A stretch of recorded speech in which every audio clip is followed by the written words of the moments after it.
There's no answers at the bottom of the bottle or the bottom of the bag. I don't care if you're shooting into your arm, snorting in your nose, or what you're doing there, or drinking it.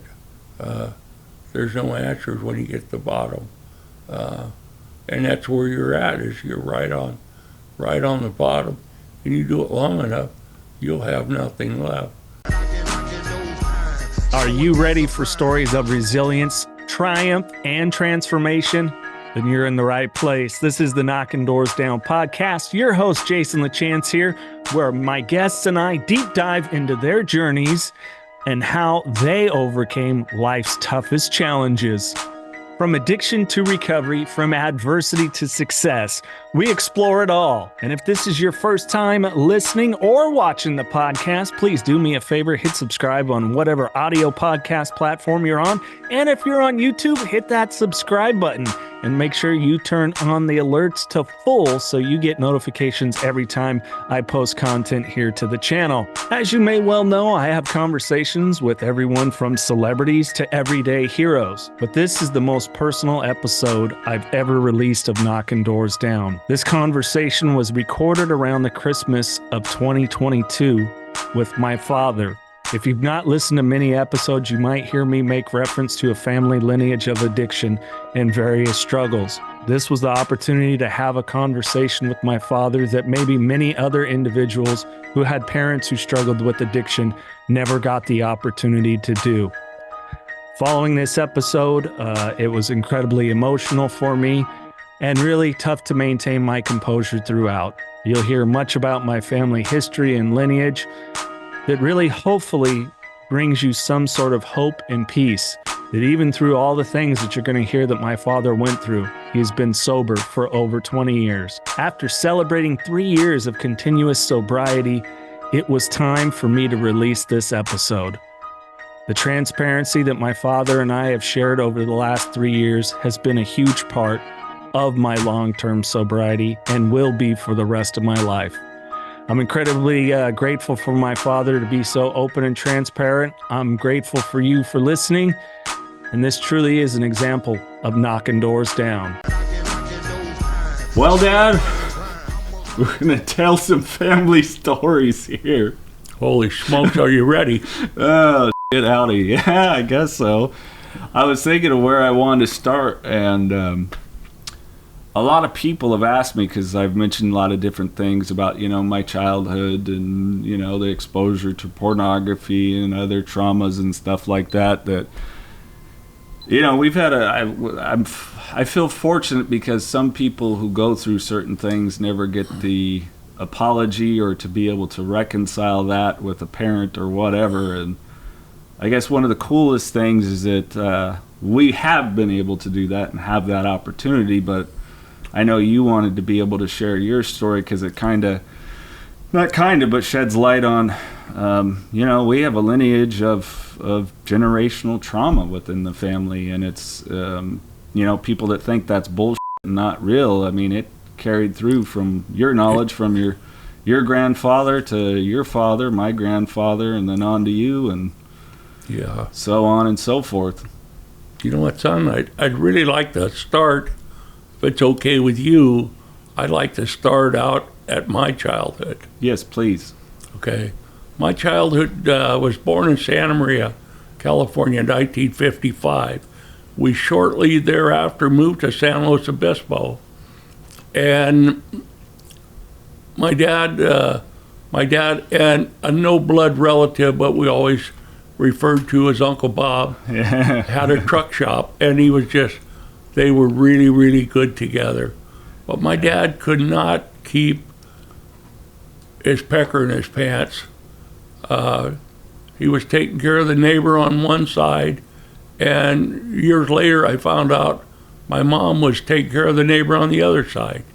But it was just, at that age, I didn't realize that everything wasn't the best of the best until one night my mom got my brother and I in the car, and we're going to go uptown to where my dad's girlfriend lives, and she's going to show us, there's where your dad is, right there. with his whore girlfriend. And, you know, that's pretty traumatic at, say, 7, 8 years old. Yeah. And that over the next couple of years, from 7 to 9, escalated into my dad ended up getting his girlfriend pregnant. So the remedy for that problem was to take a partnership with my uncle that was a very lucrative thing and move 350 miles north, and that was going to make the problem go away. All it did was bring the problem with them, and all of a sudden, all the guys around my dad's truck shop are telling me, "How do you like your new little brother?" Well, I don't have a little brother. Well, yes, you do. So my dad has another son, and I mean, it just crushed my world. I didn't know that, and he was proud of it, you know. And I said, "Man, I didn't know I had a brother." Well, yeah, I've been meaning to talk to you about that. And then my brother and my mom come down to the Bay Area to get my brother's legs operated on, and they're gone for about a 3-month period. During that time, my dad says, "Now I'm gonna share something with you, but you can't tell your mom or anybody else. But my girlfriend's gonna come up and stay with us, and you'll get to meet your new little brother." Well, you can imagine at 9 years old getting told something like that. And I mean, you love your mom more than you love anything else. Yeah. And that just turned me upside down. Christ almighty. What a f***ed up thing to do to your son. Yeah. And then we'll run forward a little bit, a couple years forward. I'm sneaking my dad's magazine, who, by the way, it was a Carol Doda, had the biggest tits you ever seen. And she had her own strip club in San Francisco. And, you know, she was famous at that time. She probably still is. And, you know, I mean, I would sneak that magazine. And, by the way, a friend of mine showed a bunch of us how to jack off at 9 years old. So I'm grabbing the magazine and I'm heading for the bathroom when I think nobody's around to jerk off. And that's we're living up on the north coast, up around Fort Bragg at that time. Yeah. So then we moved to Paso Robles, and it was okay for about 6 months. And then my dad dissolved the partnership with 2 other guys he was in with, and he moves to Salinas, 100 miles north. And my brother's so unruly, my dad takes my brother with him, and so my mom's a truck stop waitress, and pretty soon she's bringing home her married boyfriend, and her married boyfriend's telling me, he tells me one night, he says, "You know, if your mom and I just didn't have the best sex life," he says, "we wouldn't have any kind of relationship, because I don't even really like her, but I really like the sex." And I'm thinking, what a fool. Yeah.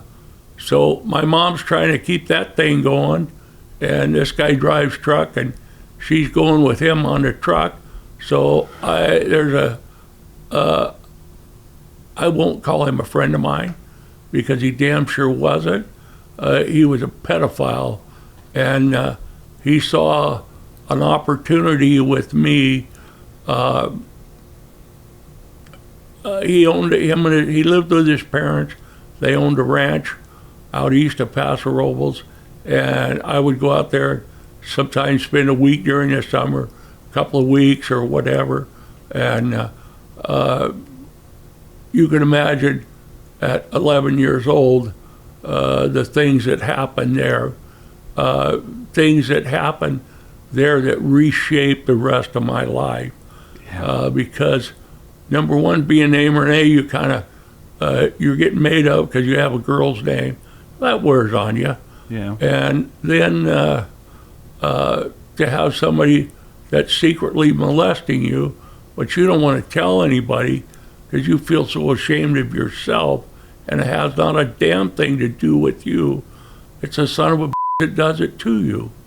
And so it spun me off into a dark world of pornography, horrors, you name it, it happened. And then I met my wife, and I thought, oh, wow, this is it. Most beautiful woman I've ever seen. And it was just fabulous. So we get together, we get married. I didn't think another woman existed for about the first 6 years. And we did a lot of things together. We bought a fancy home together. We had 2 beautiful kids. I was working night and day. She seemed like sometimes 7 days a week. And after a year after our second son was born, she started pushing me away. And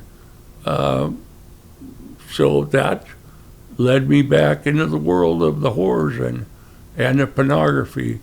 And it just escalated beyond, escalated from there. And then I got into taking Benzedrine pills to work the hours, and I'll never forget, the Benzedrine pills started drying up. You couldn't buy them anywhere.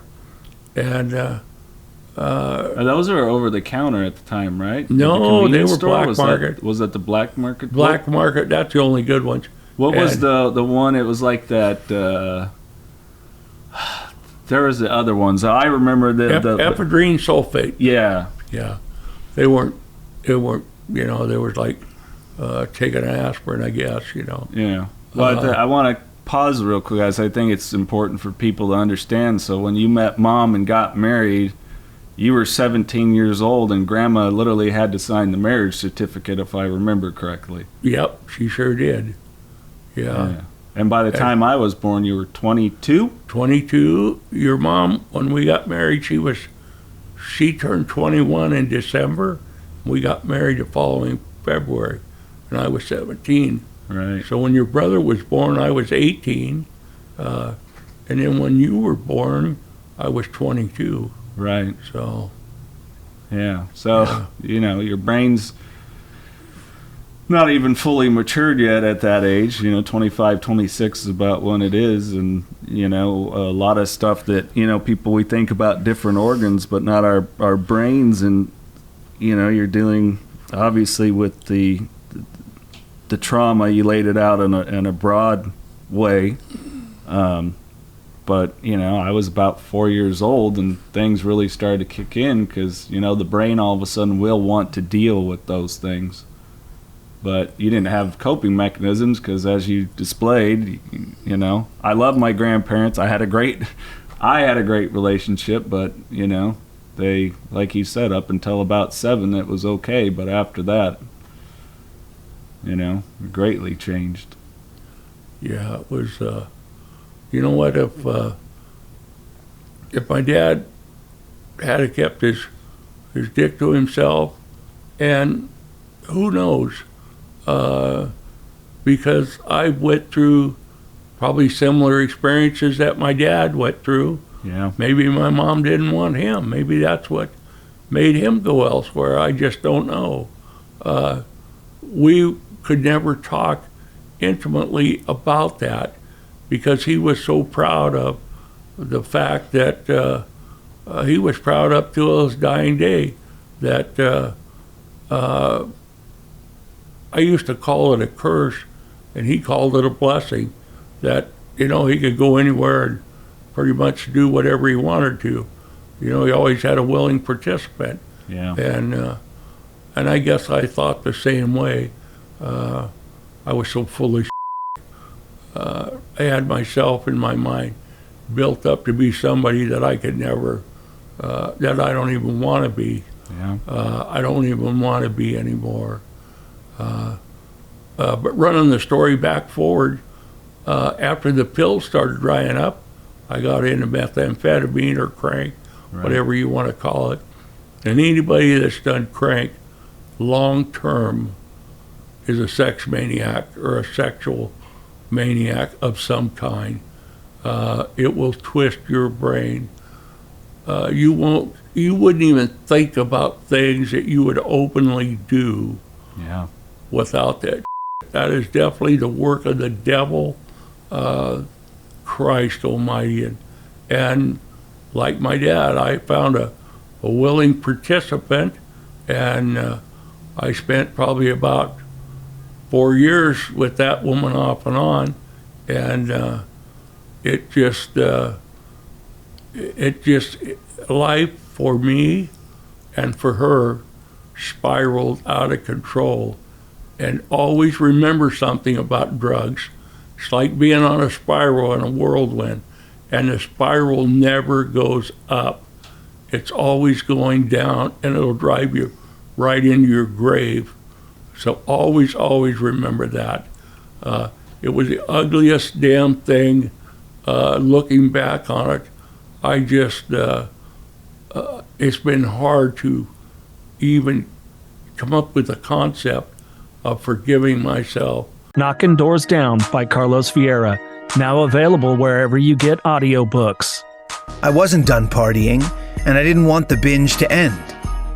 I think I knew that when I finally got home, I'd have to face what I had done, and I wasn't ready to do that. Being responsible for my actions wasn't something I was looking forward to. I had abandoned my wife and baby, my family, and my business. I wanted to avoid the shame of returning to what I had left behind. Even though I was not yet going home, I wasn't sure I had enough resources to continue the binge. Click the link in the podcast description to find out more. I can forgive everybody else. I seen a guy went to a truck show yesterday. There was a guy there that beat me out of $30,000, and I went up, shook hands with him, and we talked for a while. I thanked him for being at the show. It was pretty crazy, so I don't have a hard time forgiving people for that. Have a hard time forgiving myself. I even had to come to grips with the man that molested me to forgive him. Yeah. I went to his funeral to make sure he was actually dead, and I secretly wanted to sneak back to the cemetery and piss on his grave. I can't say I blame you. Which, I'm sure you can understand. Yeah. But my God, I'll tell you, just so much carnage as you go through life as a drug addict. The path of destruction you leave, and I have a very dear friend of mine, and I know as well as I'm doing this podcast today that he's still using, and I love him to death. And he's always questioning, well, why is my wife mad at me? Why is she so short with me? And I told him, I said, because you lie about every thing. Every word you comes out of your mouth to her, you lie about. I said, you can't tell the truth. I said, you don't even tell me the truth. And that really hurt somebody I've been friends with that long, to tell me the lies that he's told me as of late. I told him, I said, if you're going to lie to me, if you can't come clean to me, stay the fuck away from me. I don't want anything to do with you. Yeah. And that hurt me to tell him that, but it's just the way I feel. My commitment to sobriety now is strong, that I don't want that anymore in my life. Yeah. Well, the event with you and seeing some family members that still partake in the booze and they got out of control, and me, I checked right the out before I opened my mouth to say something that they didn't want to hear. I wouldn't have felt bad about it. Hell no. They didn't want to hear it, and it's not, and it's pointless to do because they're not going to listen, Yeah. It has to come to their terms, and but I think one of the interesting things that you bring up, because it wasn't just Grandpa, but Grandma struggled with prescription meds and things as well, and with yourself, it's as I like to preach, there are no outside solutions to an inside problem. And not only will we drink up everything, snort up things, we'll also snort up people as well, looking to fill or avoid that thing that sits inside that's a self-loathing. I don't know how else to put it. Not liking ourselves. Oh man, and and I've even thought of, as of late, because I've been paralyzed for almost 5 years now, in an accident, 2 accidents. The first one that paralyzed me, and I regained the use of my right arm, and I could walk in a swimming pool, and I was on my way, I think, to make a pretty decent recovery. I got into a second accident. We got rear-ended in a car accident that broke my neck and broke my back, and it took me right back to square one, where except now I can't use either arm or either hand. I can use my right hand enough to run a power wheelchair, and I can stand up with some help to get my clothes on and off with.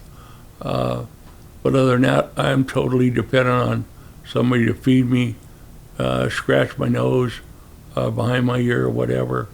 I can scratch my belly, and I can almost reach my pubic hair, but I can't, damn sure can't scratch my nuts. So I'm in a situation where I got 24/7 care for the damnedest of things. I'll wake up in the middle of the night, and I got 2 women that work opposite each other, and I'll wake them up for the damnedest thing. My ear itches, or I need a drink of water, or whatever that, well, and I don't even know where I was going with that, but, Well, I guess it's that talking about we have codependency, and then you want to be independent and... Oh, shit. And, I've looked for ways to gracefully bow out of this life, but I don't want to shut off my opportunity to go to heaven and reunite with my family later on down the road. I really want that opportunity, and I truly believe in God and what He has for us. Otherwise, I'd be looking for a line to do right now, and it would probably be a deciding factor, put me over the edge with all the other stuff I take. But it's just, it's overwhelming at times. I try to occupy my mind and BSing with guys about the old days when I drove truck and the different experiences I've had. And I recently had a friend of mine that blew up the motor in his truck, and he called me, and I gave him a really good book that I had that explained it all. But he would work on it 2 or 3 hours a day, and he would call me every evening. And I would talk to him about what he had done that day and what he should do the next day, the next step. And I could read that, I could recite that book to you page by page. And it's not because I read and memorized the book, it's because I've done the work and I know how to do the work. And I really enjoyed leading him step by step. And when he told me, well, I got it running, runs good, I said, sure you can't tear it apart again so we can keep talking? In fact, this truck show that we just had, a friend of mine from Oregon blew his truck up 100 miles from the house. And I had an extra engine book, so I gave it to him with another book and some other literature I wanted him to have, some old Peterbilt literature. And I said, boy, I knew I was giving you that book for a reason, but I didn't realize that was the reason for it. So I said, man, I would really like the opportunity to help you on the phone with things that lead you through down the path to fixing that thing. And he really appreciated that, and I'm really looking forward to that time talking with him. Yeah. How did you, with Grandma and Grandpa, kind of reconcile any of that and find peace with it? Well, my dad and I worked for my dad from about the time when I left Paso Robles and I moved to Salinas. I went to work for my dad full-time in the shop. I worked for him over the summer. I was probably 13 years old, something like that. Yeah. 13, 14 years old. And I worked for him over the summer, and it came the fall to go to school, and he says, aren't you going to go to school? And I was pretty full of myself. I told him, I said, I ain't going to school. And he said, well, you know what that means, don't you? And I said, well, why don't you tell me? So I got it down pat. And he said, well, I'm not going to support you. And I said, well, from what I could see, I said, you haven't supported me since I've been about 9 fucking years old, so why should you start now? I said, you just, you'd buy me a meal here or there. I said, I bought all my own because I worked for it. If I wanted to buy a pair of pants and a shirt, somebody either gave me some hand-me-downs or I went and bought my own. I said, so nothing's going to change there. And he told me, he said, well, if you're not going to school, better get started. And I had already had my own tools and stuff, and he had a truck repair shop. I don't know if I had thrown that in there, so I worked for him from the time I was 13, 14 on, and then I got married to my wife, and I had bought a truck, and I was going to put it together and then sell it, and I was going to use that money to buy make a down payment on a house. Now, when we talk truck, just to let people know, they might think a pickup truck. No, we're talking about a big rig. Yeah, big diesel truck, yeah. And about the time I had that truck running, it by no means was painted or fixed up, but I had it running. My dad and my brother had one of the worst fights you could ever see a son and his dad get into. I mean, knocking each other out and stuff. And I told my wife, I said, I can't do this. I just can't be around it. So I took that truck and I went to work up in the Bay Area, up in San Jose, and that's how I got started trucking. Was at that point there. So. Well, and that was 1974. 1973. So that wasn't San Jose. When people think San Jose, it wasn't the San Jose then that it is now. Oh no, there was 3 stoplights on Highway 101 going through San Jose. Could you imagine nowadays you're going up 101 and it says, please stop ahead. Prepare to stop because there's going to be a red light. The traffic would back up for 50 miles. Christ almighty. And it was pretty bad then. Yeah. And I mean so I lived in Salinas, and I would drive my truck all the way to Santa Clara, bobtail, just the truck itself. Then I would hook onto trailers there and work all over the Bay Area. Then we'd come back, unhook the trailers, and drive my truck home. Well, I'd always leave an hour early in the morning, and not much traffic going north in the morning because I'd leave super early. But coming home at night was 2.5, 3 hours every night. So man, I put in a lot of hours for a little bit of money. But hell, I wanted to drive trucks so bad, I'd have done it for free. I would literally have done it for free. Well, I always wondered where I got that from. People ask me, why did you intern in radio for 1.5 years? Well, it's what I wanted to do. Yeah. And if you do something you like to do, it's not really a job, it's just something you enjoy doing, and hopefully it pays enough to pay the bills, Have you dug into the archives of past Knocking Doors Down podcast episodes? The Knocking Doors Down podcast archive is available to you for free. Check it out. Here's a snippet from when Charlie Sheen was on the podcast. AA is not the best place for a famous atheist. I kept looking for that fucking chapter. So but it's not a one size fits all. Sure. It's like saying that we all think the same, like our brains are built the same. They're just not. Right. Yeah. There's such uniqueness involved. Check out this episode and so many more in the Knocking Doors Down archive. And while you're at it, hit that subscribe button, give this video a thumb up, leave a comment, and share with somebody else that you know will get value out of the Knocking Doors Down podcast.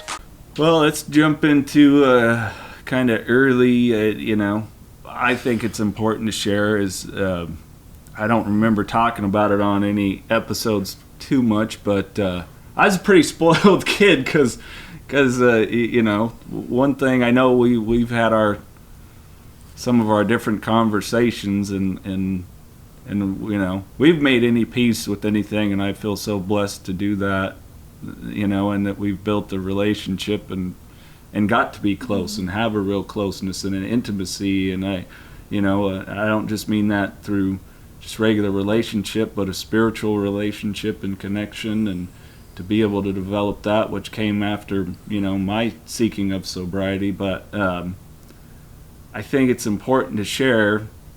I know you were joking around with some friends that I should have left the shop and went up and watched TV with my son, but you built a hell of a business.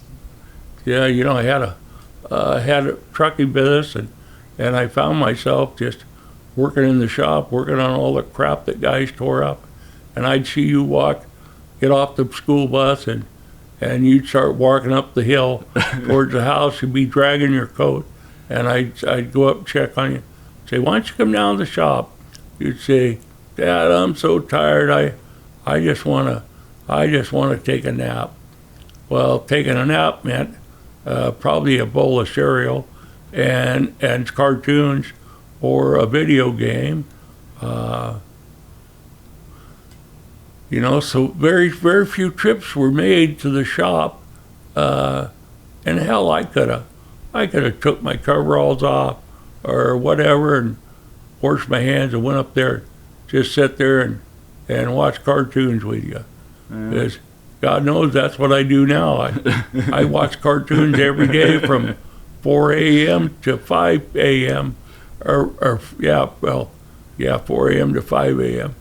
every single day. That's and it's really cool. I love cartoons. Wow. And Saturday morning cartoons. But you asked me about the relationship with my parents, and I kind of spun off there. My dad and I, because I worked for him in a man's capacity, him and I got to be great friends, not father and son. We got to be great friends. Right. And we often would jokingly say we should have been brothers instead of son and father. And we had a lot of fun. We did a lot of together, chased horses together, and all that kind of crap that we should have never done. But we always had a nucleus of our love for trucks, and that carried us through. That was the whole basis for our friendship and our love for each other. Now my mom was she was a tough case.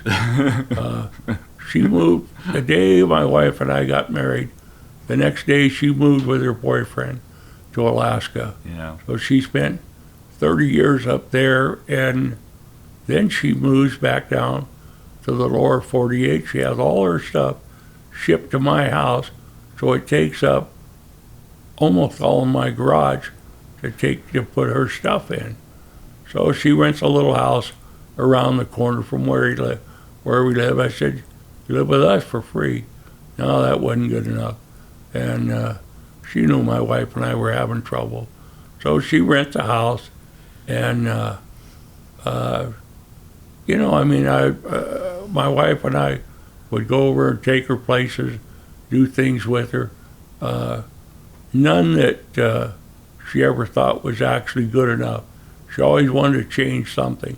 Yeah. We took her and her sister to Arizona for vacation one year. We did every damn thing you could do down there, from Sedona to Prescott to Phoenix and all over. We did lots and lots of things.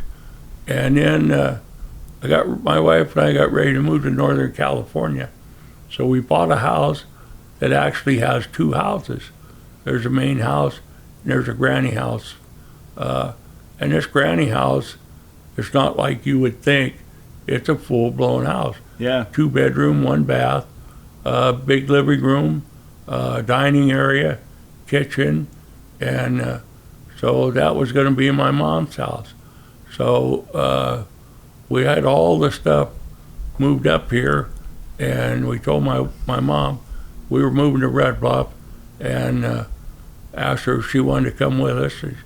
She said, well, yeah, but she was losing her place where she lived. They wanted her out, and so my wife put all of her stuff in this house and moved her up here, and we walked in, said, this is your new home.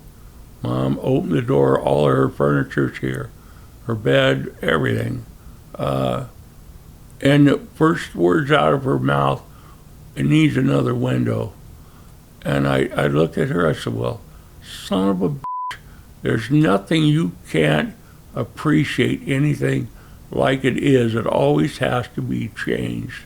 Yeah. And that, it was that way as far as I can remember. Nothing was ever good enough. It always had to be changed for her. And I finally got to the point that I would get so pissed off at her. Sometimes I'd go for a week, I wouldn't talk to her. I just didn't want to listen to her bullshit. But, after a fashion, my brother moved up into this area, and she bought my brother a mobile home. Yeah. She bought him a mobile home. Yeah, well, and I think it's important to point out, so your brother essentially died of addiction. I mean, it didn't directly kill him, but he was hopped up and passed out and caught his place on fire. But I think that's important for people to understand. Oh, sure, it was his addiction that killed him. Yeah. Yeah, it wasn't a fire. Yeah, because any man in his right mind wouldn't have been on oxygen, lighting a cigarette, and the oxygen, the cigarette accelerated the oxygen, or vice versa, and caught his mobile home on fire and burned him up right there in it. He was so loaded that he couldn't get out. They found him about halfway to the door from where they knew he was sitting on a couch. So, but of course my mom blamed herself for that. She should have done something better for him, and blamed herself. When he died, she died 5 months later, and I knew that was coming. I just knew that was going to happen. And but my mom and I, we never really made peace with each other. I told her about the molesting that went on. Oh, she said that didn't happen. And I said, well, it didn't happen in your mind because you weren't there. Yeah. You just want to believe what you want to believe, and you don't want to grab a hold of it because you're afraid it'll hurt you and who you think you've been. And I said, as far as a mom, you were a shit mom. I said, you were the best of the best. And at 9 years old, somebody come along and turned the switch the other way. And it went as good as it was to as bad as it could be. I said, you didn't give a shit about me. The only thing I was a noose around your neck, so you couldn't do what you wanted with your stud boyfriend. Yeah. You were more worried about his swinging dick than anything else. So I said, you should have looked out for me, but you didn't. But now, at this point in time, I always look out for you. And I said, you don't even appreciate that. And I'm not sure she ever appreciated it. Although she did tell a couple of friends of hers, she says, when I really need something, Renee's always there for me to take care of me. But she never told me that, not one time. Yeah. Yeah. Well, and that's really an important thing. I had a friend that his dad talked to me, and he said, oh, I'm so proud of my son, who he struggled with addiction as well. And I said, have you ever told him that? And he said, he knows. And I said, bullshit. Tell him. He doesn't know. Shit, no, he don't know. If you don't tell him, he don't know. Yeah. Yeah, he might think he knows, but he doesn't know. Hell no, he don't know. I'm proud of you, son. I'm proud that you drove a stake in the ground and you said, hey, I'm not going any further with this. You know, I'm also proud of the fact that you're making some changes in your, I guess it's your personal life. Because I at one time, I didn't think you had any balls, and I was going to have mine cut off and send them to you, so that you would take charge of things, you know. Yeah. And I say that jokingly, and I'm sorry if that hurts your feelings. No, it's okay. But it's just the way I felt, you know. Well, I think, you talk about, just to flash back, the, kid drained, coming home, dragging his backpack and coat already up the driveway. I don't know, what was I, 6, 7, 8, 9, 10, all in there. I was already struggling with being, in public as is. As I've shared on here, pornography was in the house. You shared there was already things within me at that point that didn't feel right, that I didn't like, so it was, and so what I came through all that was becoming a people pleaser. And I've had to learn, hey, look, you don't like who I am, that's okay. We don't have to intermingle. And if you don't like my boundaries, well, I don't give a Yeah. And definitely through sobriety and doing the work and knowing that I'm worthwhile of the life that I want to build, and also having that connection to a higher power that I do business for, has helped bring that on, that everything's going to be okay. Some it's going to suck. Some of it's going to hurt. But I've gotten through worse. And if I can continue to do that sober, then I'm not worried about it. I will be able to deal with it. I've dealt the tools to process it, within myself. I don't look, again, outside solutions to an inside problem. So it took some time, but You know what, I think a lot of people get disillusioned. They come to God, or if they call it a higher power, they think everything's going to be a rose garden and it's going to be a cakewalk. Bullshit. That's when the real stuff begins, because you have nothing, you're not medicating yourself around it. That's when you got to confront things on their terms. Yep. Life on life's terms, you want to call it that, Yeah. And sometimes it don't feel very good, and I'll guarantee you it does not taste very good either. Yeah. No. No. Do we want to talk about meeting Anna Nicole Smith? I just say that because let's go. I think it's pertinent because I have very vague memories of treatment when you went to rehabilitation. You went 2 places or 3? Oh, I've been to 5. Okay, I remember 2. I remember Feel My Finger, and I remember Betty Ford Clinic because Anna Nicole Smith was there, and she went, "Hi. How are you?" I went to Betty Ford Center, and I was there 3 or 4 days, and all of a sudden all these guys are talking. Anna Nicole Smith is here, and one day I'm going down the hall, and Anna Nicole Smith, she looks like E.T. She was all hooded up, all covered up. She didn't want anybody to realize who she was, and I picked up on who she was right away, and I said, "Hey, how you doing, Anna?" And she looks up at me like F you, leave me alone, type of deal. And I remember telling the guys in my, I guess my barracks, for lack of a better term, that I seen her that day. This one guy was telling me how pretty she was, and I just laughed. That's when she married that 80 or 90-year-old man. Right. And I told him, I said, "I'm going to tell you something, you dumbass." I said, how pretty you think she looks when she got that old man's stuck in her mouth?" I says, "What do you think of that?" And he wanted to fight me there. I said, "Well, bring it on, old timer. We can do a little round here if you want." But all the other guys laughed. He told me, he said I was a sick bastard.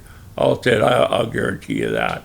But I spent 11 days at Betty Ford Center, and they had a meeting with me one day, and they said, "We don't think we can help you." And I said, "Well, why is that?" And they said, "Well, you have a dual addiction." Yeah. I says, wow, okay, whip this one on me. They said, you're not only a drug addict, but you're also a sex addict too. And I started laughing. I said, no shit. I says, I've never seen anybody that took meth that wasn't. I said, man or woman, it didn't make any difference. A woman, you give a woman a line, she will do anything in her power to get another one. Yeah. Just how it is. And so they sent me from that place. They said, we're going to send you across town to a place called Michael's Place. And there's no women at that facility except for some counselors. And the policy was you couldn't use the phone for 10 days at a facility. Well, I figured I had already spent 10 days at Betty Ford Center, so I'd already used the phone for a day. And so I go to the new place. I figure, man, that ought to be good for credit here. And so I told one of the guys, I said, you watch out. And I said, I'm going to make a phone call. And I said, I don't want to get caught. I don't want to deal with the bullshit. And the next thing I know, I'm on the phone, and one of the counselors comes and taps me on the shoulder. And I remember one of them old style phone pay phones that had a long stainless steel cord on it for the handpiece. And I just reached around and I grabbed him. And I took that cord and I wrapped it around his neck, and I'm choking that so much. I'm going to pinch his head off with that cord. And I said, bullshit, I'm pissed off. And the guys come over and got the cord unwrapped and whatnot. And I told them, I said, don't be here tonight. I said, if you spend the night here, you're not going to wake up in the morning. And I meant every word of it too. I mean, my mind was that far twisted up over that dope. I'm just the easiest going guy. I mean, I got a limitation with bullshit. To say the least. I'll open up a can of whip ass, but you're gonna have to push me to that point. But that was something I would never tell a human being, that I was going to kill him or physically harm him. And so that part of my life I'm really, really ashamed of.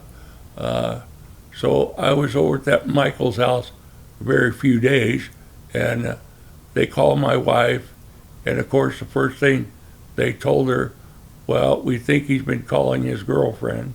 So they put your mom on the phone, and I tell her, I said, I remember telling her, you get your ass down here and you get me. I mean, I'm full of anger then. You get down here and you get me. Because I said, if I have to hitchhike home, you're not going to like it when I get home. So she hopped on an airplane, came down and got me. And I was okay for about a day. And I got back home, and first thing I did was have a line.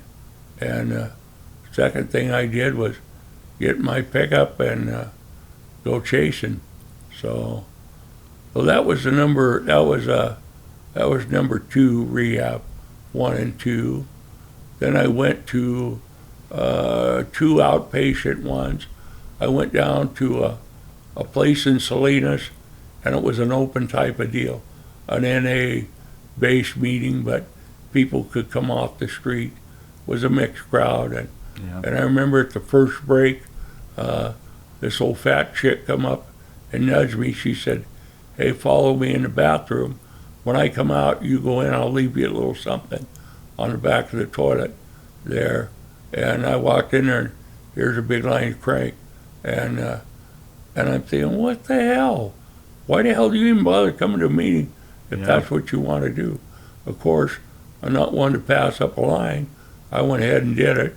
And then I ended up going to a place called the Camp up in Scotts Valley.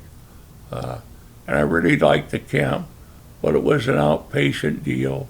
And I was trying to, in the midst, starting a landscape supply business along with my trucking business. And some nights I just couldn't make it. over there. So I wasn't dedicated to the meeting, and so therefore I wasn't getting the help I needed, and was all based around 12-step recovery. Right. So then I kept digging me a deeper hole and a deeper hole, and I got exposed to a guy named Andy Moore, and Andy Moore worked for an outfit called Narconon, and Narconon is the most whacked out bunch of crazy son of a you've ever entertained in your life. It's all based around the works of L. Ron Hubbard, who's a Scientologist, Right. and that's just totally. L. Ron Hubbard stole stuff from the Bible, put his twist on it, and he thinks he's invented it, which is all bullshit. But anyhow, I liked it. I liked Andy, and he said, the first time I met him, he said, "Motherfucker, when are you going to quit this shit?" And that's how he talked to me the whole time I was there. I was there, went and checked into his program. I was there 5.5 months. I was the only son of a bitch in that whole facility that I could leave and go to town, but I had to take 2 other students with me. Because he said, "I know you son of a bitch. You leave here by yourself, and you're going to want to go get some pussy, and then you'll be all screwed up again." And, he knew me like a book. Yeah. He knew me so well. And, I owe a lot to Andy because he saved my life. He saved my life. He kept kicking me in the ass, and he was an asshole to me, but he was good to me. Now, Andy liked very few people, including his wife. One night he stuck her head through the wall, got pissed off at her. So he was a crazy bastard.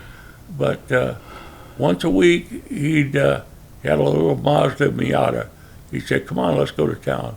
So we go to town, and we go to dinner, go here, go there. I remember one night he took me down to the free clinic. He said, "I want you to get an AIDS test." And I said, "Man, I don't think I need one of those." He said, "I didn't ask you." He said, "I told you." So I went and got that, and thank God that everything, thank God through all of my lifestyle of bullshit that I didn't come down with something. Yeah. Because the person I was running with was also running equally as hard. Yeah. And was pretty crazy shit. Yeah. So when I got out of that rehab, things I had taken my cousin in to help me run my business, and I made him a deal that I would give him 5% a year for free, and he could draw the same wages that I drew if he'd just stay there and help me run the business. And in a way, I think that gave me carte blanche to do, I could do what I wanted to do. If I didn't show up for 3 or 4 days, I just didn't show up. But it also, when I got out of rehab and I came back, the first 3 or 4 days were really tough. And one morning I called him and I said, "Man," I said, I worked till 6 o'clock last night. And he starts cussing at me because he went home at 5. And I said, "So I'm not going to come in right away this morning." He said, "Well, why don't you just don't even come in at all?" He said, "I've been running this thing without you anyway." And I said, "Well, that's fine." So I just sat around the house, watched TV for a couple weeks. And I went over and I told him, I said, "You act like you got big boy pants on, so you want to buy me out?" I said, "I'll finance you." And that was an absolute disaster. The day I made a deal with him, he starts ordering some new shit. He's going to buy a new set of dump boxes, and he's going to buy a truck, and he's going to do this.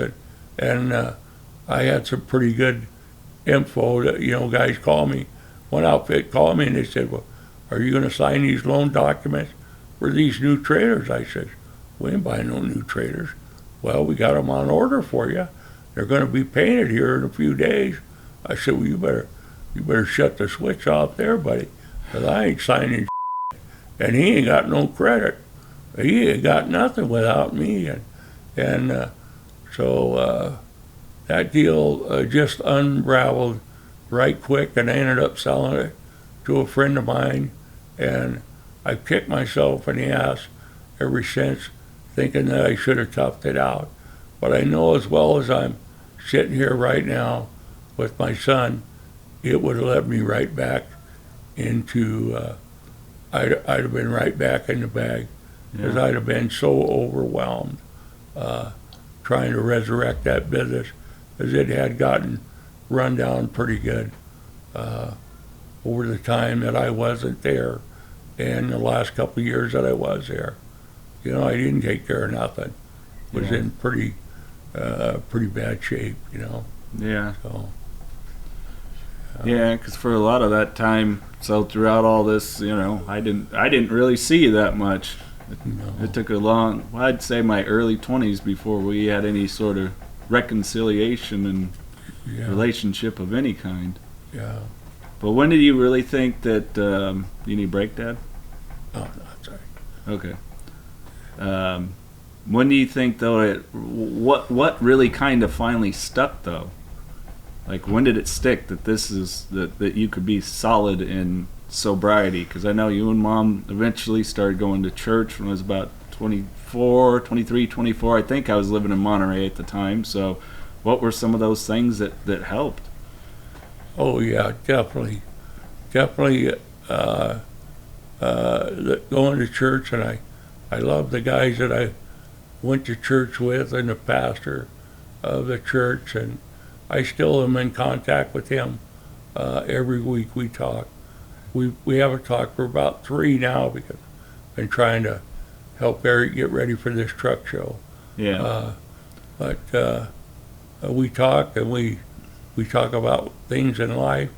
We pray together, and you know what? If you're down on your knees every morning and every night and reading out of His Word, and you take that internal and internalize it, you don't have enough capacity in your mind to go get loaded.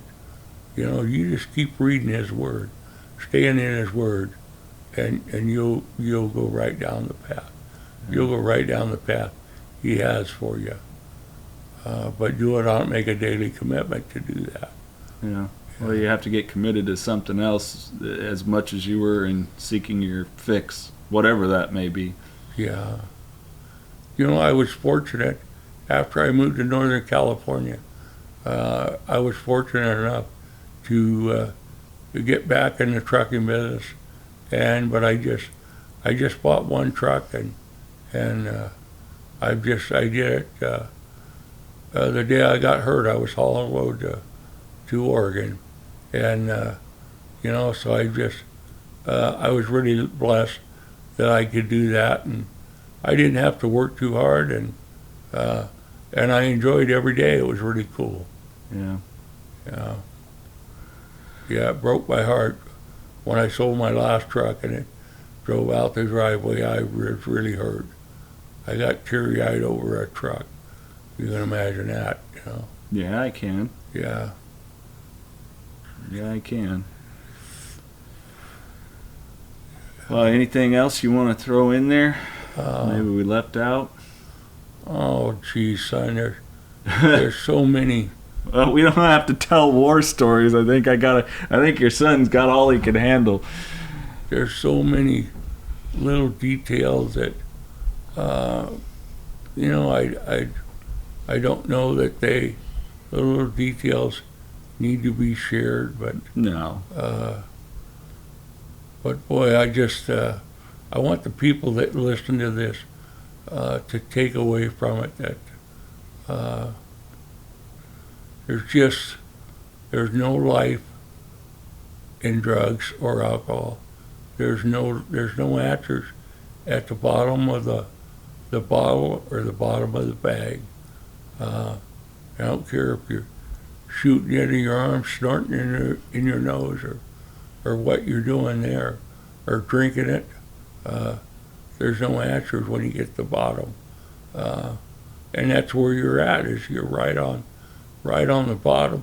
And you do it long enough, you'll have nothing left to get yourself going again. So why not save the grief that you're going to create for yourself and cut it off early, turn it around. Find you a good group of people you're comfortable with, whether that's an AA group, an NA group, a church group. I suggest men get into a men-only group, and women a women-only group, because I'll tell you what, us addicts and alcoholics were f***ed up individuals. We're really f***ed up in the head, and we have some weird ideas. And if we get somebody to kind of entice those ideas, we're off and running. So I really like people to get a hold of that. Yeah. Yeah. Well, and there's any of the things, as you mentioned, there's, Sex and Love Addicts Anonymous, and, Debtors Anonymous, Gamblers Anonymous, whatever it is that's holding you down. There's a way out there, and if it's not in your area, you can do it virtually, and, that there is a path out, and there is a path where you can not only love yourself, but like yourself, and be proud of the life that you build and the goals that you're going for. And remember, if you're a man, you're the one that has to look into the mirror to shave yourself. And if you don't like who you are and you can't look in the mirror, you're going to end up looking mighty ragged in the end. That's the reason these guys are all scarred up and they can't face themselves in the mirror to shave. Okay, that's all I got. Is that all you got? That's all I got. I love you, Dad. I love you too, son. And I'm glad we had the opportunity to do this. I truly am. Thank you for being here this weekend. Yeah. Yeah. My pleasure. Right on.